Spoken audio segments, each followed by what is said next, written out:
If you ever wondered why some real estate agents are just crushing it on YouTube with an endless supply of leads while others are constantly struggling to find clients, this video is for you. This is a part one of 5-part series, How to Master YouTube for Real Estate Agents. Hey everyone, my name is AJ and welcome back to this channel. I'm super excited to share something really special with you today. In this video, Kyle is breaking down his complete YouTube blueprint specifically for real estate agents. Kyle covers everything from creating your content plan, doing keyword research, all the way to equipment recommendations and filming techniques, and even how to stay organized as your channel grows. So grab a notebook and let's dive in with Kyle. Let me go ahead and share my screen here. I'm going to just show you what the idea for what we're going to be covering in these 5 weeks are. And of course, hey, if there's other topics that you guys want to talk about, some things that just in general, like, maybe aren't on this list, but, I left it out or whatever, we can talk about it. But like, these are kind of the most important things that I think about when it comes to YouTube. We're going to talk about creating your plan. I think it's so important to figure out what you want to get out of YouTube and like where you want to be a year, 2 years, maybe 3 years from now, kind of like in that range, like figure out where you want to be in a couple of years. And then we've got to reverse engineer it and then, basically go after it. YouTube it's a much different platform than most other social medias, than your Instagram, Snapchat, TikTok, all that kind of stuff. It's way different. And so it's like a marathon. It's not a sprint. It does take patience and it takes consistent effort and it takes being very organized and, basically having all of your efforts come together to make a big, really, amazing thing at the end. And so as you go week by week, adding content, you want to really be strategic about it. And so that's why creating that plan is really important. We're going to talk a little bit about keyword research and how, I kind of identify the different topics that I want to go after, how I identify the topics that people are actually searching for. You can make the best videos in the world, but if people aren't actively searching for it, at least in that certain way that you promote it, then they're not going to find that content. It's super important to go after stuff, especially in the beginning when your channel's in its infancy, that's very searchable, that's going to come up because the algorithm's not going to just push your stuff if you don't already have people watching it, to a new audience. And so you're going to make all this content and it's not going to get seen by anybody. So, doing some keyword research, figuring out where you can kind of contribute and get views is really important in the beginning. So we'll kind of talk about that and how that comes to be part of your plan. Content management and actually how do you stay organized? I've got a master spreadsheet with how I organize and figure out which videos I've already made. Because trust me, I remember in the beginning when I had like 30, 40 videos, I knew everything that I've already made. And it was very easy for me to just keep going. But eventually, it's so funny. Like you would never think this happens, but now it's like, I'll make a video and I'm like, oh shoot, like I already made that video, 7 months ago. And it's like literally the exact video. And I didn't even know that I made it. And I'm like, golly, so if you don't stay organized, you duplicate your work and it's just really a mess. And plus, like, how important like cards are in your videos, like being able to say like, and by the way, check out my video that I made on X, Y, and Z. In order for you to do stuff like that, you got to have a really good system to know what videos go with other videos and things of that nature. So content management's really important. Getting on the right footing from the beginning is important. Try and have a system at least thought through and put into place from the beginning. And you might optimize it as you go. You might find little tweaks as you go, but having something, a baseline is good for that as well. Equipment, we'll talk a bit about equipment. You can do YouTube videos with just about anything. You can do it with a phone, you can do it with a webcam, you can do it with a DSLR camera. We'll just talk about kind of the general equipment and using what you've got within your budget, that type of thing. Scripts, outlines, and live video. So everybody's style is going to be a little bit different. And I'm not going to say like my style is the right style or anybody else's style is the right style. Your style is the way that you want to do it. Like I was talking to Jamie about this today. And she's like, man, Kyle, I just don't know if I can be like scripted. Like, I just like to be raw, like live. I'm like, well, do it then. You don't have to script out your videos. You don't have to do this type of stuff. If you want to do it a different way, then do it a different way. But there is a right way to put out like a video of a certain length and to be able to cover things pretty succinctly. So you don't have your audience want to click off or get bored or whatever. And so you got to like move things along. And so for me, I'm very long-winded. If I'm not reading off the script, a 15-minute video will be 50 minutes.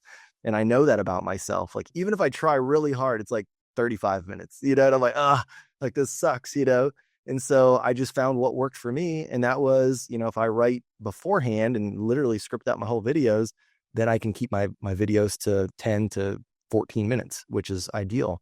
Some people, they'll script out the whole thing. Some people, they just need an outline, the bullet points and things like that. Some people just want to go live, and like literally just on the fly, whatever it is. And that might work too. Every strategy possibly can work, but we'll talk a little bit about that. Filming it, how do I actually film my videos? Like, what's my process to film the videos? We'll go through kind of that, maybe some of the settings and things like that I use. We'll talk about the editing process and how to edit your videos, or if you want to hire an editor, what you can do there. There's a lot of different ways that you can edit a video. So, it'll be impossible for me to show you exactly how to like edit, the video in whatever software you want to use. Because there's, Premiere, there's Final Cut Pro, there's iMovie, there's, InShot, there's whatever you want to use, right? It'd be impossible for me to show you exactly what to do. But I can tell you in general, if you are going to film or edit your own videos, what that process looks like. I don't edit my own videos anymore, but I used to.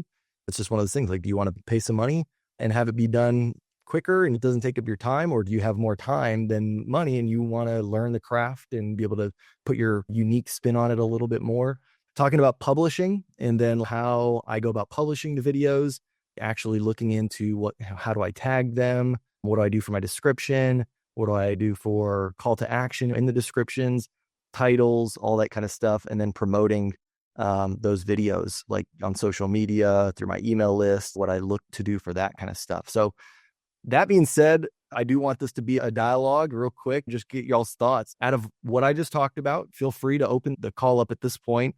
Did I miss anything that you think that you would also want me to cover? Or what do you think? Where are you guys at in your business? Kind of tell me what you think of these topics. Where do you need the help with the most? What do you do to come up with ideas for content? Yeah, great question. There's a lot of different things that'll go into like keyword research. I'll definitely kind of cover how I do it. I look at other people's videos that are in my niche, and then I go from there and I try and see how YouTube is suggesting that people are searching for that content. And then from there, I search the content myself and I kind of see how that topic has been covered already. And if it's something that I think I should be able to add to and have success with or not. I'll definitely get into that. I'll go into the specifics of that when we talk about keyword research.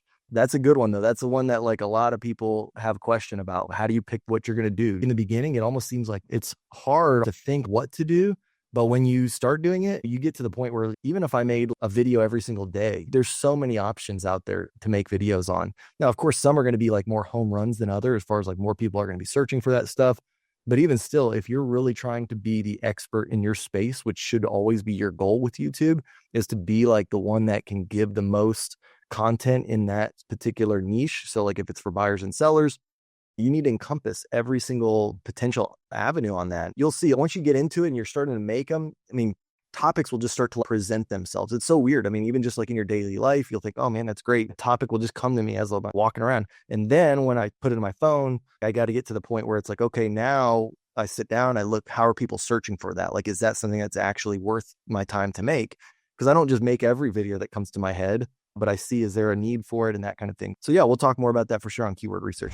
How do you balance inspiration with a consistent filming schedule? That's an accountability piece right there. Like I was very haphazard with my recording and my publishing prior to me hiring a pretty significant expense for like my assistant. Like I hired my brother-in-law here probably, I guess, 3.5 months ago. Before that, I was very inconsistent with my YouTube channel. Like I didn't put out a video last year between March through August, I want to say, all of big chunk of last year. I was the same way. I was getting spurts of inspiration and then I'd like, all right, I'm going to get back into it. I'm going to do it. And then I wouldn't, so I'm guilty of all that same stuff. But then what happened for me is, I ended up hiring my brother-in-law and now I'm paying him all this money. I'm like, dude, I'm paying him to help me with all this kind of stuff. If I don't have it ready, then I'm like wasting my own money. Right. So that was a big thing for me. Not saying that you have to go hire somebody to give you that accountability, but like even just having a group or a person that you hold yourself accountable with and y'all are truly accountable to one another, I think it's going to go a long ways. I had all the desire. Like I knew that YouTube could be great. I knew it was already working for me. I mean, at this point, like March of last year, I had thousands of subscribers. So it wasn't like, I'm still unsure if it worked or anything. It was still just like a accountability thing. Like I was like, oh my gosh, I was spending more time working to my blog and not so much on my YouTube channel. I think that's a big part of it. And so I think hopefully after this, I don't know if y'all watched the video about this. I mean, really with YouTube, especially in the beginning, it's all about building your base. How quickly can you get to 25, maybe 50 videos? I mean, I'm not saying to put out like crap content, but like at the beginning, you definitely just got to get content out there. Your first videos that you do are going to be the least watched videos on your channel, as you're growing your audience. And so I think that hinders a lot of people is they're like, oh, I want my first videos to be my best ones. Not that many people are going to watch your first videos. They're not going to watch them until you start getting a big audience. And then you'll start getting more and more views as you build your channel. And so don't get so worried about like these first ones being the very best. Put out good content. You want to get to where you've at least got like 40, 50 videos, because that's when the traction will start. YouTube will start being like, all right, this person's serious. Let me start pushing out their stuff. Let me start seeing what other people, like cold audience, thinks of their videos. But in the beginning, you're going to be like, man, I got 13 views on that video. I got 17 views on that video. Let me do this, since this is kind of just the first call, I want to get to know everybody a little bit and know where we're at in our journey. Let me get a show of hands. I'm going to ask two main questions. The first question, it has to do with where you're at with your channel. So you raise your hand if you've got a channel that has over 1,000 subscribers. Does anybody have a channel with over 1,000 subscribers? All right, so nobody's got over 1,000, right? I'm just making sure. All right, raise your hand if you've got over 100 subscribers on your channel right now. All right, Brandon's got over 100. Does anybody else? Nobody else? Brandon's the only one with over 100. All right, raise your hand if you have over 10 subscribers on your channel. All right, Jacob, see you. All right, Kat, you should raise your hand there. Who else? All right, Rick's got, all right, over 10. How many of you do not even have like a YouTube channel at all set up? Or maybe you do, but like it has no videos. You haven't put even a channel art on it or nothing. Okay, so we got, all right, so we got Haley, Betsy, Reggie. All right, so that's the majority. All right, so that's what I wanted to know, because I want to make sure that I like cover this as fully as possible. I don't want to assume that, people, certain things or whatever. So, I mean, we'll go from the beginning as far as setting it all up. I'm going to put you guys to work, because part of the deal for being on these calls, you got to be ready. Like I'm not, this isn't something that's like, I want to get into YouTube by the end of this year or something like that. It's like, hey, I'm ready to go on YouTube today. I don't care that you haven't started. That doesn't matter. You need to be ready to go and take action today on this. If that's too much, if you're not at the point where you're ready I'm going to put a little bit of homework out there for each of you guys, because again, what I want to do is I want to get you to the point where by the end of this, not only do you have a channel set up, you've got channel art set up, you've got basically a content calendar, like some of the content that you're hoping to produce. I want you to have recorded and maybe even edited and had your first video up on your channel by the end of this. That's my goal, right? Is to have everybody have done that by the end of the series. Now, the other question, because I said there's two questions. How many of you guys are looking to make this YouTube channel for real estate sales? Is it attraction? Like you're doing this for you want to build your team, build your revenue share group, or is it sales? If it's sales, raise your hand. So, because we got to pick one right now. I know maybe you're like, I want to do both, but let's pick one right now. The main one that you want to do immediately. If it's sales, raise your hand. All right. So I'd say it's probably like 70% sales. Now, if it's attraction, if you want to do this for agent attraction, you want to put out content for realtors to be able to find you, all that good stuff. So it's like 70-30, right? So, and here's the thing is like, I'm going to give you guys suggestions. And I mean, neither, like what I'll suggest, you're going to be able to use most of like the concepts, regardless, whether you're going after sales or if it's going after attraction. And I'll give you some specific examples of different things, when it comes to those different points, if it should be like what you would do in the scenario of sales, what you would do differently if it was the scenario for agents. So yeah, I mean, I don't know if that talks you out of it or talks you into it, but either way, you got to figure that side of it out. And if you got questions or whatever, we can chat offline too about it. But yeah, I do want to let everybody know on this call that, hey, it is a good amount of work, right? So what we're going to be embarking on here, you got to be committed. It's not just like, oh, I'll throw an hour every week to this. It's going to be more than an hour a week. I can promise you that. If you're going to take this thing serious, it's going to take you, I would say at minimum, if you're doing most of the work yourself, even if you're just putting out one video a week, when you're first getting going, it's probably minimum of 5 to 10 hours, right? Because you're going to want to research, you're going to want to prepare, you're going to want to do all this stuff. And then you also just get put down rabbit holes and all these types of things, which is all fine. It's all fine, right? If you know that at the end of this, what it's for, right? Like you got a big enough why. And that's the thing, is like, you got to know why you're doing this. Because if you don't, if you're like, well, I just am doing it because I know other agents are doing good at it, you got to have something else that's going to carry you beyond just the results, right? For me, like I didn't really start my YouTube channel until after I had a group at EXP, right? Like I already had some bit of a revenue share group. I think I had like maybe 40 or 50 agents when I started mine, and I was making videos already for them. And they were so thankful. They were so happy. They're like, oh my gosh, Kyle, like, your videos are awesome. They really share like the details of it. Like, yeah, I've heard that so many times. They're like, people just, they kind of like go around the subject, but you like, show exactly how to do it.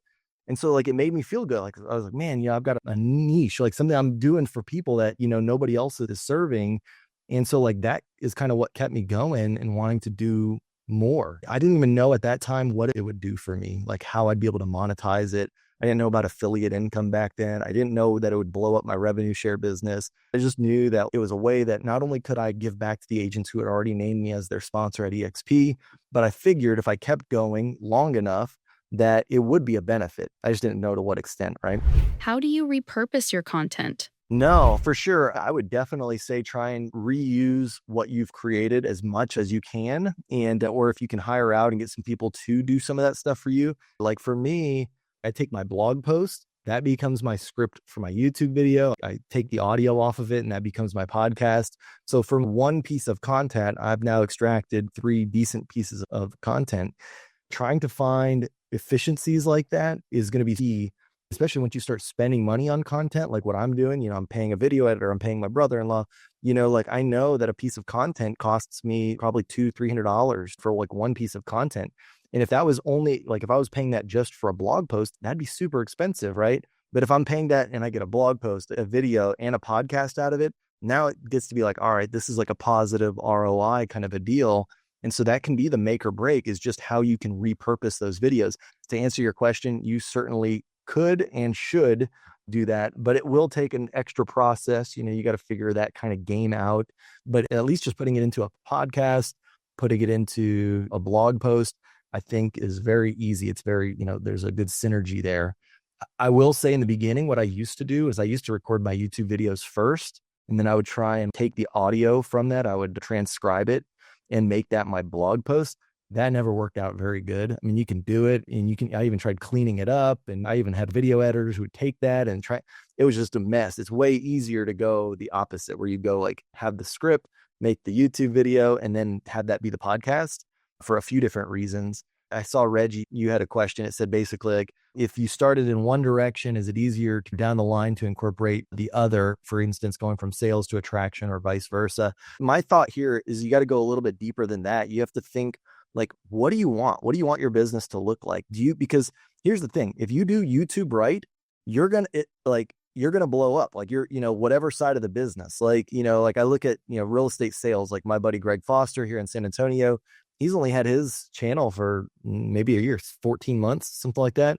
And he went from being an $8 million producer to a $30 million producer, to where this year he's probably going to be doing, even more, 50 million. He's got a big team now, like all because of YouTube, right? Don't think that like, well, should I do my YouTube channel on sales so that way I can get leverage on the agent attraction side? I think that's the wrong, like you don't necessarily need to think about it like that, because you got to think about it more like, what part of your business do you want to blow up first? Do you want to get big first? And then if that blows up as big as it needs to be, will you even need to go into the other side of it, right? I would say you can more immediately impact your financial future by going the sales route. The agent attraction route is a little bit more long-term thinking, right? So, when you start a YouTube channel for agent attraction, like it's going to take 6, 9, 12 months, depending on how quickly you're putting out videos, to even get traction around the YouTube channel. Then once that starts getting traction, you're going to start maybe getting some opportunities to talk to agents and, sponsor them and all that type of stuff. then the amount, until revenue share kicks in might be another 9-12 months, right? Until you get some meaningful income from that. It's like, that's a longer term deal. It doesn't quite happen that fast. So you got to answer like, do I need the money today? Am I building my YouTube channel for the future? Like, where are you at in your business? What do you want your business to look like a year from now? And then go after that and go all in, go hard at it, right? I wouldn't even look at it like, well, I'm going to do this to get better, so that way for agent attraction, that's not even something I think would go through my mind much. And so like Rick, to answer your question, like you just got to determine what content's on your channel. Does it speak to the audience you want to relate to? If it doesn't, take it down, put new content up that's going to speak to that audience, but keep your same channel. If you don't have that many viewers, don't worry about it. For the longest time, I had my personal family vlogs. I had agent attraction videos, like all about how to recruit better. I had all this stuff on my Kyle Handy main channel. All I did was I eventually just got to the point where I was like, I'm going to take all that stuff down, and deleted the videos. And honestly, like once I started to do that and all my videos were, kind of speaking to the same audience, that's when my channel started to kind of take off. So you're not too far. I wouldn't worry about deleting or starting up anything new. Just start now, figure out what you're going to do, and we'll move forward from there. But the one thing that does make an impact if you do research on YouTube channels is having a channel that's aged, like it's been up a step. Even if you didn't have that many videos on it for very long, having an aged channel is more important than a brand new channel. So starting new may not be the best thing to do. You'd be better off just unlisting those and whatnot. I'm going to put a little challenge to you guys. Is I want everybody on the next call to be able to raise their hand and say, I've got a channel, I've got channel art, I've got a headshot on there. And it's like, you may not have a video yet. If you've got a channel trailer, then you get bonus points. The bare bones is I want everybody to have a channel that I can go look at. I'm going to put a template, the template that I use for my channel trailer for Canva, and y'all can use it if you want. You can, change it around or whatever, or you can go find your own templates and, make your own thing, right? But I want everybody to see that. And so what I'm going to do real quick for the next 10 minutes is let me share my screen, and I want to show you exactly what I'm talking about that I want to see that everybody has done for the next one, right? Let me go to my channel. All right. So this is what I'm talking about is I want to see everybody has some kind of a channel trailer up at the top, right? I want to see you add some links to your deal here, and I'll show you how to do it real quick. It doesn't take long. Add some links, right? And then I want you to make sure you have a little profile picture selected there. I want you to just completely fill out, like make sure it's, ready, set up. You got a description about yourself in here. Okay. You can't see it on mine, but let me see here. If I go back to you can see I've got channel keywords set up on mine. So put some channel keywords in there for you. And then of course, even videos, you might have 0 video. That's fine. Playlist. You don't need any playlists just yet. Community. Don't worry about, community. You won't be able to, put anything there. I don't think for a little while. Channels, you don't need to feature any other channels. So just basically have this top part done. I'm going to show you how you do it. You're going to have a Google account. I'm sure most everybody here has a Google account. And once you do, and you actually set up your channel, you're going to have something called YouTube Studio. And this is like the back end of all of your analytics and all that type of stuff. And then you're going to have this part here where it says customization. And then in here, this is where you're going to want to go to town, right? So you're going to want to go into your branding, add your picture, add a banner image. You can put a video watermark down here. I just put the subscribe button. So if somebody clicks there, it'll have them subscribe to my channel. Basic info. This is where your description is. Custom URL. I don't know if you're going to be able to create a custom URL right away. I think you do need to have you got to have 100 subscribers to have a custom URL. So you don't have to do that right away. Just, so you'll just have like a random one like this right away. Here's where you can add your links, contact info. The other thing, if you go into your settings, so you've got customization is kind of the main one where you customize your channel, but then you also are going to want to go into the YouTube settings. If you go to the main YouTube home screen and then you go to settings, here's where you can look at some additional things. See channel status and features. When you first go to verify, you're going to want to verify your channel. Make sure if you try and verify your channel, they're going to email you something or they're going to give you a text message that you've got to put the code into. But make sure you try and verify your channel too. So you also have that verified.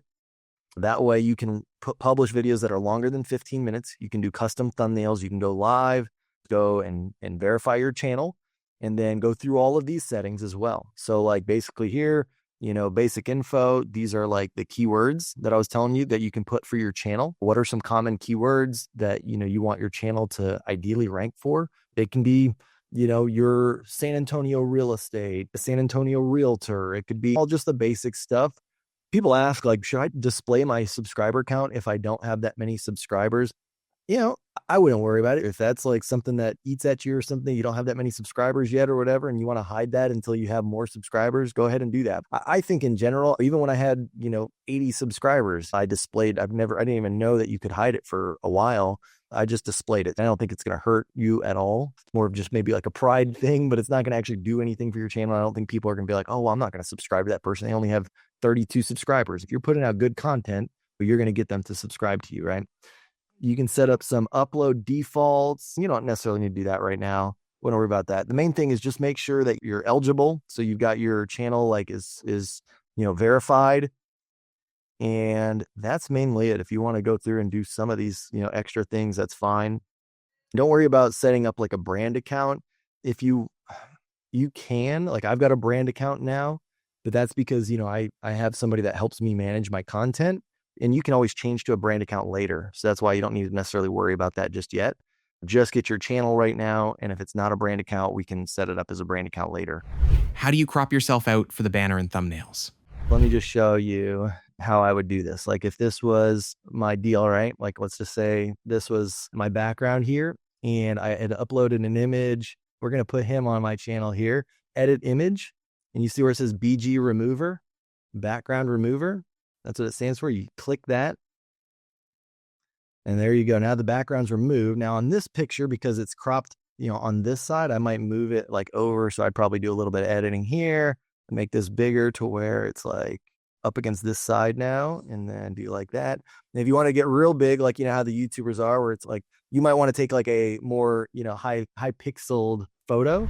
What do you use to film with? All of my very first videos literally were from Zoom. That's how I started my channel, right? So like if you really wanted to just get going, there is no harm in starting and just doing Zoom. These videos, they're Zoom videos, but have thousands of views. eXp Realty training, 21,000 views. And I did that with Zoom and my webinar, my webcam. It's all about providing value to other people. The better you can get the production, it's going to help, right? But just getting it out there is the biggest thing. That's probably like 80-90% of it, right? Getting good content that truly is helpful out to the public. Of course, you can optimize the thumbnail, and having good audio helps, having a good mic, because people don't want to watch a video for very long if it's hard to hear or if it's just staticky or something. People will forgive the video quality way before anything else. You don't have to have it be blurry background, all this. Put a little bit of work into it. Like if you need to clean up the area behind you so you don't have junk hanging out and stuff like that, then do that. Do the basics. But even if it's just a complete bare background, but you're coming out with good content that you're really trying to help people with, make some videos. If you don't have your branding yet, you're going to have to do some thoughts, right? You're going to have to think about, what colors do I want my brand to be? Do I want my brand to be funny? Do I want it to be serious? Do I want it to be elegant? Like, think through this stuff, right? I'm not going to say that you can't change your channel art down the road, or, you can't even change your brand down the road. You can, but spend a little bit more time on it right now so you don't have to completely reinvent it down the road, right? It sounds simple, but your homework for this next 2 weeks. But for some people, it's going to take some time if you don't already have an established brand, or you don't know like colors that you're using and stuff like that. So that's what I think will be the most interesting thing. If you are going to start a brand, do a little research on, how do I start a brand? Like, what colors mean? How do I merge colors together? I'll give you a quick little tip if you are at that stage and you want to. There's 2 branding things. I am not a branding person myself. I used these tools to figure out where I wanted to go with colors and stuff. But there's a website called coolors.co, COOLORS.co. And this will give you colors that go together with each other. So you just say, let's go, and you close this out. It's going to give you like a bunch of random colors, right? But let's say maybe you like a certain color, or maybe you already know of a color that you like. Like if there's a brand, so for instance, let's say you liked this color, right, for my brand, for whatever reason, you liked that. You can actually, on Google Chrome, I know that you can do this. I don't know if you can do it on other browsers, but you can grab a deal called eyedropper, I guess. You can download eyedropper, and then you can go find a color, pick color from webpage, hover over it, And then you come up here and it tells you the code for that color, because that's called a hex code. And then from there, you could put this in here. All right. You can lock it, and then you can sort the other ones. And then you can find out from there, what colors do I like that go, and you just keep hitting space bar until you see something you like. Like maybe I like, that color, the blue and the orange, right? And the other thing that you need to know for most things is, like, I say keep your brand simple, pick one main color, and then have one color that's like your call to action. It's like something that is completely different. Typically look at like color wheel. You're going to have color wheel, color theory.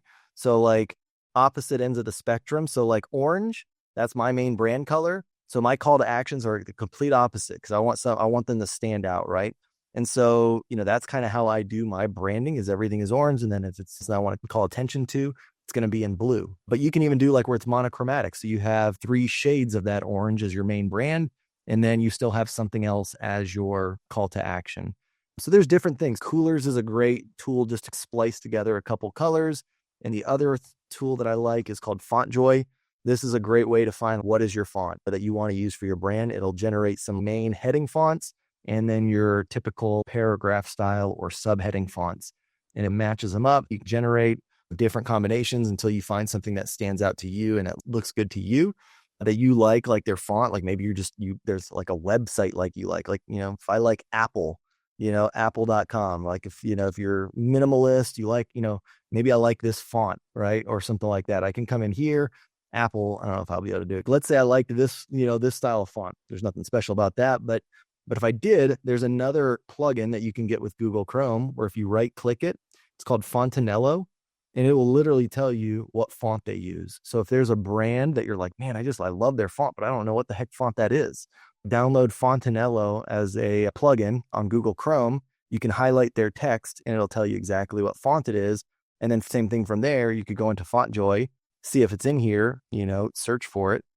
And then you can find out what other fonts match up well with it, right?